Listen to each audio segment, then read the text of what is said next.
ನಿಜವಾಗ್ಲೂ ಆಕೆಗೆ ನ್ಯಾಯವನ್ನು ಒದಗಿಸಿಕೊಡೋದು ಹೌದಾ ಅಲ್ವಾ? ನ್ಯಾಯ ಸಿಗೋದು ಅಂದ್ರೆ ಎ ವಿಡಿಯೋ ಮಾಡೋದಾ? ನ್ಯಾಯ ಸಿಗೋದು ಅಂದ್ರೆ ಭಾಷಣ ಮಾಡೋದಾ? ನ್ಯಾಯ ಸಿಗೋದು ಅಂತಂದ್ರೆ ಗಲಾಟೆ ಮಾಡೋದಾ? ಸೌಜನ್ಯ ನನ್ನ ತಂಗಿ ಅವಳಿಗೆ ನ್ಯಾಯ ಸಿಗಬೇಕು, ಕೋರ್ಟ್ಗೆ ಹೋಗ್ರಪ್ಪ ಅಂತಂದ್ರೆ ಅದರಲ್ಲಿ ಕೀರ್ತಿ ತಪ್ಪೇನಿದೆ? ನಮ್ಮ ಜೇಬಿನಲ್ಲಿ ಸಾಕ್ಷಿ ಇದೆ, ನಮ್ಮ ಮೊಬೈಲ್ನಲ್ಲಿ ಸಾಕ್ಷಿ ಇದೆ, ನಮ್ಮ ಮನೆಗಳಲ್ಲಿ ಸಾಕ್ಷಿ ಇದೆ, ನೋಡಿದವರಿದ್ದಾರೆ, ಹೊತ್ತುಕೊಂಡು ಹೋದವರನ್ನ ನೋಡಿದವರಿದ್ದಾರೆ. ಆ ಸಾಕ್ಷಿಯನ್ನು ಕರ್ಕೊಂಡ್ಬಂದು ನ್ಯಾಯ ಕೊಡಿಸಿ ಅಂತ ಕೇಳಿದ್ರೆ ತಪ್ಪ? ಈಗ ಜೀವಂತ ಸಾಕ್ಷಿ ಬಂದಿದೆ ಅಂತ ಎ ವಿಡಿಯೋದಲ್ಲಿ ಸ್ಟೈಲಾಗಿ ಹೇಳಿದ ತಕ್ಷಣ ಅದರಿಂದ ಸೌಜನ್ಯ ನ್ಯಾಯ ಸಿಗಲ್ಲ. ಆ ಕೇಸ್ ಬೇರೆ, ಈ ಕೇಸ್ ಬೇರೆ. ಗಿರೀಶ್ ಮಟ್ಟಣ್ಣನವರು ಮುಟ್ಟಾಳು ಸ್ಟೇಟ್ಮೆಂಟ್ ಕೊಡ್ಕೊಂಡು ಬರೀ ಸುಳ್ಳು ಹೇಳ್ತಿದ್ರು. ಮಾಡಿರೋದು 3 ಎ ವಿಡಿಯೋಗೆ ವೀರೇಂದ್ರ ಹೆಗ್ಡೆ ಅಂತ ಮುಂದೆ ತೋರಿಸ್ಬೇಕಾ? ಮಾಡಿರೋದು 3 ಎ ವಿಡಿಯೋ, ಅದಕ್ಕೆ ವೀರೇಂದ್ರ ಹೆಗ್ಡೆ ನಾಳೆ ಇವನು ಮೋದಿ ಅವ್ರ ಬಗ್ಗೆ ಮಾಡ್ತಾನೆ, ಮಾಡ್ಬಿಟ್ಟು ಏನಪ್ಪಾ ಸಮೀರ್ ಮೋದಿ ಬಗ್ಗೆ ಹೇಳಿದೆ ಅಂದ್ರೆ ಮೋದಿನ ಕರೆಸಿ ನಾನು ಬರ್ತೀನಿ ಅಂತಾನ? ಅಜಿತನ್ ಲೀವ್ಸ್ ಇದೆಯಲ್ಲ, ಅಷ್ಟು ಎಕ್ಸ್ಪೀರಿಯನ್ಸ್ ಆಗಿಲ್ಲ ಇವನು ಅಜಿತನ್ ಮಾಡ್ತಾರೆ. ಹಾಗಾಗಿ ಅವ್ರಿಗೆ ಇವಾಗ ಏನ್ ಗೊತ್ತಾ, ಅದು ಆರುವ ದೀಪ ಜೋರಾಗಿ ಉರಿಯುತ್ತಂತೆ. ನೀವು ಸೌಜನ್ಯ ಹೆಣ್ಣು ಮಗಳನ್ನ ತಂಗಿ ಅಂತ ಹೇಳ್ತೀರಾ, ಕರೆಕ್ಟ್. ಸೌಜನ್ಯ ಹೆಣ್ಣು ಮಗಳಿಗೆ ನ್ಯಾಯ ಸಿಗಬೇಕು ಅಂತ ಹೇಳ್ತೀರಾ. ಎಕ್ಸಾಕ್ಟ್ಲಿ. ಆದ್ರೆ ನ್ಯಾಯ ಸಿಗಬೇಕು ಅಂತ ಯಾರೆಲ್ಲ ಬರ್ತಾರೋ ಅವರ ವಿರುದ್ಧವಾಗಿ ಮಾತಾಡ್ತೀರಾ. ಹಾಗಾಗಿ ನಿಮ್ಮ ಉದ್ದೇಶ ನಿಜವಾಗ್ಲೂ ಆಕೆಗೆ ನ್ಯಾಯವನ್ನು ಒದಗಿಸಿಕೊಡೋದು ಹೌದಾ ಅಲ್ವಾ? ನ್ಯಾಯ ಕೊಡಿಸೋದು ಅಂದ್ರೆ ಏನು? ನ್ಯಾಯ ಸಿಗೋದು ಅಂದ್ರೆ ಹೆಂಗೆ? ಆಕೆಗೆ ಆಗಿರುವಂತಹ ಅನ್ಯಾಯಕ್ಕೆ ನ್ಯಾಯವನ್ನು ಒದಗಿಸಿಕೊಡುವಂತ ಹೆಂಗೆ? ನ್ಯಾಯ ಸಿಗೋದು ಹೆಂಗೆ? ಹೆಂಗೆ ನ್ಯಾಯ ಸಿಗೋದು ಅಂದ್ರೆ ಎ ವಿಡಿಯೋ ಮಾಡೋದಾ? ನ್ಯಾಯ ಸಿಗೋದು ಅಂದ್ರೆ ಭಾಷಣ ಮಾಡೋದಾ? ನ್ಯಾಯ ಸಿಗೋದು ಅಂತಂದ್ರೆ ಗಲಾಟೆ ಮಾಡೋದಾ? ನ್ಯಾಯ ಸಿಗುವುದು ಎಂದರೇನು ಮಮತಾಜ್ ಅವ್ರ ಪ್ರಕಾರ? ಏನ್ ನಡೆದಿದೆ ಆ ನಡೆದಿರುವಂಥದ್ದನ್ನ ಉಲ್ಲೇಖ ಮಾಡಬೇಕು, ಅದಕ್ಕೆ ಏನು ಹೋರಾಟ ಆಗ್ಬೇಕು ಅದನ್ನ ಮಾಡಬೇಕು, ತನಿಖೆ ಆಗ್ಬೇಕು, ಅದಕ್ಕೆ ಏನು ಉತ್ತರ ಸಿಗಬೇಕು. ಫೈನಲ್ ಏನು ಹೇಳಿದ್ರೆ, ತನಿಖೆಯಾಗಿ ಏನು ಉತ್ತರ ಸಿಗಬೇಕು. ತನಿಖೆ ಆಗಬೇಕು ಅಂದ್ರೆ ಯಾರು ಹೋಗಬೇಕು ಕೋರ್ಟ್ಗೆ? ಯಾರು ಅನ್ಯಾಯ ಆಗಿದೆ ಅಂತ ಹೇಳ್ತಾರೆ ಅವ್ರು ಹೋಗ್ಬೇಕು. ಯಾಕೆ ಹೋಗಲ್ಲ?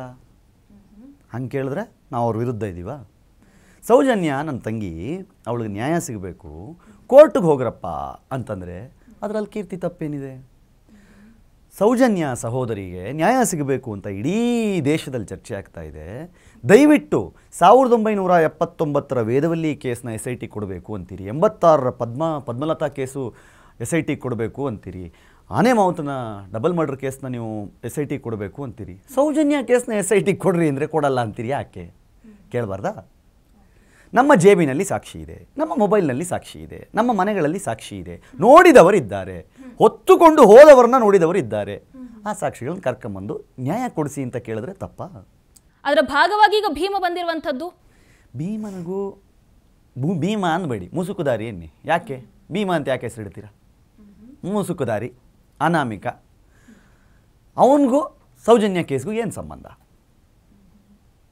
ಅಂದ್ರೆ ಈಗ ಆತನ ಮೂಲಕ ಒಂದಷ್ಟು ಸತ್ಯಗಳು ಹೊರಬಂದ್ರೆ ಸೌಜನ್ಯಗೆ ಆಗಿರುವಂತಹ ಅನ್ಯಾಯಕ್ಕೆ ಉತ್ತರ ಸಿಗಬಹುದು ಅನ್ನುವಂತಹ. ಅಲ್ಲಿ ಇವಾಗ ಒಂದು ಅಸ್ಥಿ ಪಂಜರ ಸಿಕ್ಬಿಟ್ರೆ ಸೌಜನ್ಯಗೆ ನಾಳೆ ಬೆಳಗ್ಗೆ ಹೊಡಿಟ್ ಕೊಟ್ಬಿಡ್ತಾರ? ಸೌಜನ್ಯದ್ದು ಇವರೇ ಮಾಡಿರೋದು ಅಂತ? ಹಂಗಾಗಲ್ಲ. ಸಿಂಪಲ್. ಸೌಜನ್ಯ ಬೇರೆ, ಆಫ್ಕೋರ್ಸ್ ಅದು ಬೇರೆ, ಇದೇ ಬೇರೆ. ಅದನ್ನ ಕನ್ಫ್ಯೂಸ್ ಮಾಡೋದು ಬೇಡ. ಈಗ ಜೀವಂತ ಸಾಕ್ಷಿ ಬಂದಿದೆ ಅಂತ ಎ ವಿಡಿಯೋದಲ್ಲಿ ಸ್ಟೈಲಾಗಿ ಹೇಳಿದ ತಕ್ಷಣ ಅದರಿಂದ ಸೌಜನ್ಯ ನ್ಯಾಯ ಸಿಗಲ್ಲ. ಆ ಕೇಸ್ ಬೇರೆ, ಈ ಕೇಸ್ ಬೇರೆ. ಎರಡನ್ನೂ ಮಿಕ್ಸ್ ಮಾಡಿ ಜನನ ಬೇಜಾನ್ ಕನ್ಫ್ಯೂಸ್ ಮಾಡ್ಬಿಟ್ಟಿದ್ದಾರೆ ಆಲ್ರೆಡಿ. ಕನ್ಫ್ಯೂಸ್ ಯಾವ ಲೆವೆಲ್ ಅಂತಂದ್ರೆ ಬ್ರೈನ್ ವಾಶ್ ಮಾಡಿ ಕಲ್ಸ್ಮೇಲೆ ಒಬ್ರು ಮಾಡ್ಬಿಟ್ಟಿದ್ದಾರೆ. ಈಗ ಮತ್ತೆ ಕನ್ಫ್ಯೂಸ್ ಮಾಡಬೇಡಿ, ಅದೇ ಬೇರೆ ಇದೇ ಬೇರೆ. ಆ ಕೆಲಸ ಅದ್ರ ಪಾಡಿಗೆ ಅದು ನಡೀಲಿ. SIT ರಚನೆ ಆಗಿರೋದು ಅದು ಬೇರೆದಕ್ಕೆ. ಸೌಜನ್ಯ ವಿಚಾರದಲ್ಲಿ ನಿಮ್ಮ ಹತ್ರ ಇರುವ ಸಾಕ್ಷಿಯನ್ನ, ನಿಮ್ಮ ಹತ್ರ ಇರುವ ಪ್ರೂಫನ್ನು ನೀವು ತೊಗೊಂಡೋಗಿ SIT ಕೊಡಿ. SIT ಇದನ್ನು ನಾನು ಮಾಡಲ್ಲ ಅನ್ನತ್ತಾ? ವಿಧಾನಸೌಧ ಎದುರುಗಡೆ ಕೂತ್ಕೊಳ್ಳಿ, ಇದನ್ನು ಮರುತನಿಖೆ ಮಾಡುವ ತನಕ ಬಿಡಬೇಡಿ. ಯಾಕಂದರೆ 79ರ ವೇದವಲ್ಲಿ 86ರ ಪದ್ಮಲತಾ ಕೇಸ್ನೇ ನೀವು ರಿಓಪನ್ ಮಾಡಬೇಕು ಅಂತ ಹೇಳ್ತೀರಾ ಅಂತಂದರೆ ಜೀವಂತ ಸಾಕ್ಷಿಗಳಿರುವ ಹಾಗೂ ನಿಮ್ಮ ಮೊಬೈಲ್ನಲ್ಲಿರುವ ಯಾವುದೋ ಒಂದು ವಿಡಿಯೋ ಬಿಟ್ಟರೆ ಸಾಕು ದಂಗಾಗ್ಬಿಡ್ತಿದ್ದಾರೆ ಆಫೀಸರ್ಸ್ ಅಂತೀರಲ್ಲ, ಆ ವಿಡಿಯೋನ ಅಲ್ಲಿ ಕೊಡಿ. ಯಾಕೆ ಕೊಡ್ತಾ ಇಲ್ಲ ಅಂತ ಕೇಳಿದ್ರೆ ಕೀರ್ತಿದೆ ಅಂತ ತಪ್ಪು. ಈಗ ನಾನು ಸೌಜನ್ಯ ಹೋರಾಟಗಾರನ, ಅವ್ರು ಸೌಜನ್ಯ ಹೋರಾಟಗಾರನ? ಅಫ್ಕೋರ್ಸ್ ಇರಬಹುದು, ನಿಮ್ಮ ಇಬ್ಬರ ಹೋಗ್ತಾ ಇರುವಂತಹ ರೀತಿ ಬೇರೆ ಇರಬಹುದು. ಓಕೆ, ನೀವು ಹೇಳಿದ್ರೆ ಸಾಕ್ಷಿ ಕೊಡ್ತಾ ಇಲ್ಲ ಯಾಕೆ ಅಂತ.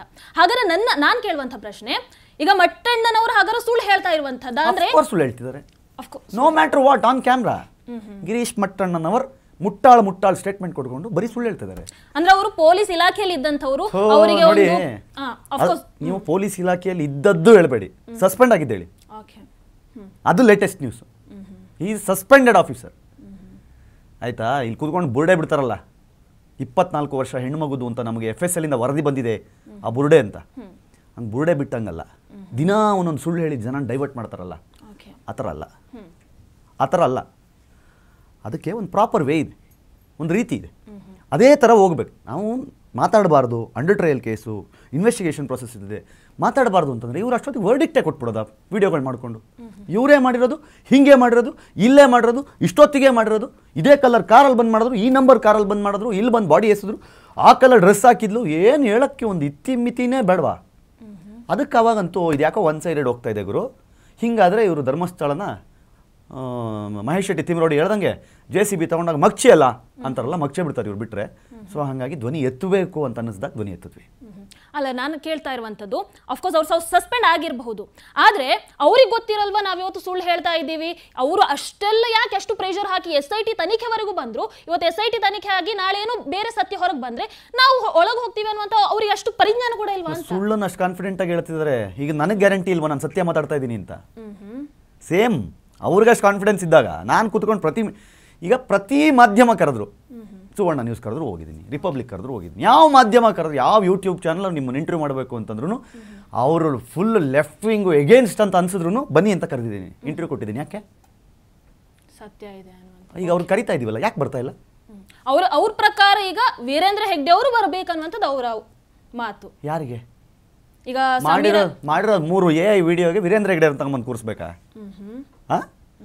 ಮಾಡಿರೋದು 3 AI ವಿಡಿಯೋ, ಅದಕ್ಕೆ ವೀರೇಂದ್ರ ಹೆಗ್ಡೆ ನಾಳೆ ಇವನು ಮೋದಿಯವ್ರ ಬಗ್ಗೆ ಮಾಡ್ತಾನೆ, ಮಾಡಿಬಿಟ್ಟು ಏನಪ್ಪ ಸಮೀರ್ ಮೋದಿ ಬಗ್ಗೆ ಹೆಂಗೆ ಹೇಳಿದೆ ಅಂದರೆ ಮೋದಿನ ಕರೆಸಿ ನಾನು ಬರ್ತೀನಿ ಅಂತಾನ. ಟ್ರಂಪ್ ಬಗ್ಗೆ ಮಾತಾಡ್ತಾನೆ, ಟ್ರಂಪ್ ಬರಲಿ ನಾನು ಬರ್ತೀನಿ ಅಂತಾನ. ಸುಮ್ಮನೆ ಇವೆಲ್ಲ ಈಗ ನಾನು ಹೇಳ್ತೀನಿ ಕೂತ್ಕೊಂಡು ಅಜಿತಾಗ ಮಾತಾಡ್ತಾನೆ. ಅಜಿತ ರಜಾ ಹಾಕಿದಾನಲ್ಲ ಅವ್ನ ಡ್ಯೂಟಿ ಟೈಮಲ್ಲಿ, ಅಷ್ಟು ಎಕ್ಸ್ಪೀರಿಯನ್ಸ್ ಆಗಿಲ್ಲ ಇವನಿಗೆ. ಅಜಿತನ ಲೀವ್ಸ್ ಇದೆಯಲ್ಲ, ಅಷ್ಟು ಎಕ್ಸ್ಪೀರಿಯನ್ಸ್ ಆಗಿಲ್ಲ ಇವನಿಗೆ. ಇವನು ಅಜಿತಾಗ ಮಾತಾಡ್ತಾನೆ. ಹಾಗಾಗಿ ಅವ್ರಿಗೆ ಇವಾಗ ಏನು ಗೊತ್ತಾ, ಅದು 6 ದೀಪ ಜೋರಾಗಿ ಉರಿಯತ್ತಂತೆ. ನಾನು ಹೇಳ್ತಾ ಇರೋದು ಹೇಗಿತ್ತು, ಜಸ್ಟ್ ಬಿಫೋರ್ 30-45 ಡೇಸ್ ನಮ್ಮ ವಿರುದ್ಧ ಜನ ಕೆಂಡ ಕಾರ್ತಾ ಇದ್ರು. ಏನಾಗ್ತಿದೆ ಹಂತ ಹಂತವಾಗಿ ನನ್ನ ಹತ್ರ ಒಂದು 2-2.5 ಸಾವಿರ ಸ್ಕ್ರೀನ್ಶಾಟ್ಸ್ ಇದೆ. ನನಗೆ ಸಾರಿ ಕೇಳ್ಕೊಂಡು ಮೆಸೇಜ್ ಹಾಕಿರೋದು, ಸಾರಿ ಕೀರ್ತಿ ಅವರೇ ತಪ್ಪಾಗಿ ತಿಳ್ಕೊಂಬಿಟ್ಟಿದ್ವಿ, ನೀವು ಹೇಳೋದ್ರಲ್ಲಿ ಅರ್ಥ ಇದೆ, ನೀವು ಮಾತಾಡ್ತಿರೋದ್ರಲ್ಲಿ ಅರ್ಥ ಇದೆ, ಎಲ್ಲರೂ ಎಲ್ಲ ಮಾತಾಡ್ತೀರಲ್ಲ, ಇಷ್ಟೇ ಮಾಡಬೇಕಾಗಿರೋದು. ಅವ್ರು 3 ಜನ ಟ್ಯಾಗ್ ಮಾಡಬೇಕು, ಸಾಕ್ಷಿ ಕೊಡಿ ಅಂತ ಕೇಳಬೇಕು, ಬೇರೆ ಏನು ಮಾಡೋದು ಬೇಡ. ಅಲ್ಲಿಗೆ ಸೌಜನ್ಯ ಸಾವಿಗೆ ನ್ಯಾಯ ಸಿಕ್ಬಿಡ್ತು. ನಾನು ಹೇಳ್ತಿರೋದು ಅದನ್ನು ವೀರೇಂದ್ರ ಹೆಗ್ಡೆ ಅವ್ರ ಫ್ಯಾಮಿಲಿನೇ ಮಾಡಿದರೆ ಡೈರೆಕ್ಟಾಗಿ ಹೇಳ್ರಿ, ನಾವು ಬರ್ತೀವಿ, ಗಲ್ಲಿಗೆ ಎಸೋ ತನಕ ಬಿಡೋದು ಬೇಡ ಅವ್ರನ್ನ. ಟಿವಿ ವಿಕ್ರಮ, ದೇಶ ನಿಮ್ಮ ಕೈಯಲ್ಲಿ.